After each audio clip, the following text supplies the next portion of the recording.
आज वो मौका मिला है कि कुछ अपने मन के उद्गार अगर मैं आपके सामने प्रकट करूं तो शायद वो मेरी बातें आपके दिल की गहराइयों को छू जाएंगी। मैंने जेएस गवर्नमेंट विद्यालय की नींव सन 2017 में रखी थी। एक सपना लेकर के चले थे कि हमारे विद्यालय में कोई ढंग का विद्यालय नहीं है। शुरुआत करें, उस समय असमंजस की स्थिति काफी थी। अगर मुझसे दिन में अगर 100 लोग मिलते थे तो 90 एक ही बात कहते थे कि मास्टर जी आप खेत बेच दोगे, आप बर्बाद हो जाओगे, स्कूल के चक्कर में मत पड़ो। मात्र 10% ही ऐसे थे जो ये कहते थे अरे नहीं टेंशन ना लो, सब ठीक होगा। कुछ क्षण ऐसे भी आए कि शायद 2-2, 3-3 दिन रात को नींद भी नहीं आती थी। लेकिन मैं आज हमारे विद्यालय को 7 वर्ष हो गए हैं और मैं इस 7 वर्ष के जो अपना शानदार सफर है इसके लिए मैं समर्पित करूंगा सबसे पहले अपने माता पिता को, जिन्होंने मुझे जीवन में पूरी ईमानदारी के पथ पर चलने के लिए प्रेरित किया। मैडम, उसके बाद मैं ये 7 वर्ष का समय अपने उन मित्रों को और शुभ चिंतकों को समर्पित करूंगा जिन्होंने मुश्किल की घड़ी में मेरे कंधे पर हाथ रख करके कहा चिंता ना करो, हम है ना। ये सबसे बड़ी बात होती है मुसीबत की घड़ी में, अगर कोई ये बोल दे कि चिंता ना करो हम है ना, बस इतना कहना ही काफी हो जाता है। उसके बाद मैं ये 7 वर्ष का अनुभव उन अभिभावकों के चरणों में समर्पित करना चाहूंगा जिन्होंने अपने नन्हे नौनिहालों की परवरिश की जिम्मेदारी मुझे दी है। ये मेरे लिए बहुत बड़े सौभाग्य की बात है और जहां तक मेरा मानना है कि इस उम्मीद को, इस विचारधारा को बखूबी हम निभाने का प्रयास कर रहे हैं और आगे भी इसी प्रयास में लगातार संघर्ष हमारा जारी रहेगा। इसके बाद मैं अपना ये सफर 7 वर्ष का जो है समर्पित करूंगा अपने स्टाफ मेंबर्स को,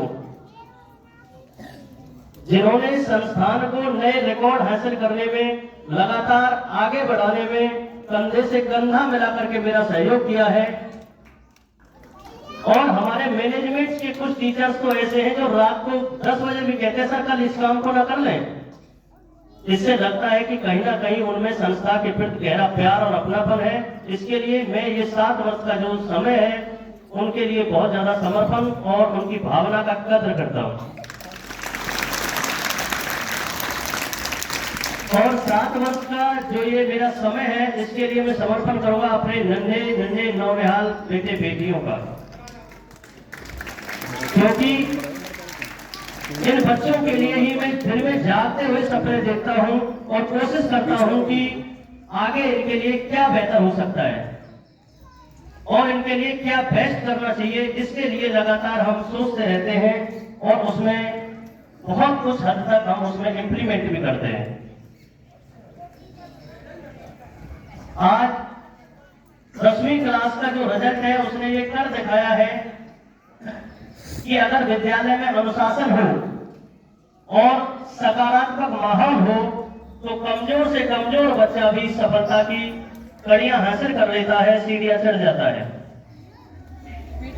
इस बात को कहने में मुझे बिल्कुल भी कोई हर्ज नहीं है कि हमारे विद्यालय का सबसे कमजोर बच्चा भी इस बार 10वीं क्लास में फर्स्ट डिवीजन पास हुआ है।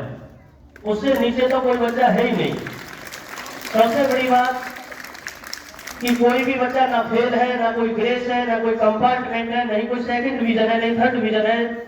सभी बच्चे फर्स्ट डिवीजन और फर्स्ट डिवीजन में भी सबसे ऊपर जो बच्चा है वो बच्चा हमारा 93.4 अंक लेकर के आया है। सबसे पहली बात, अब आप ये लगा लीजिए कि एक गांव का विद्यालय और वही टीचर्स, आपको भी पता है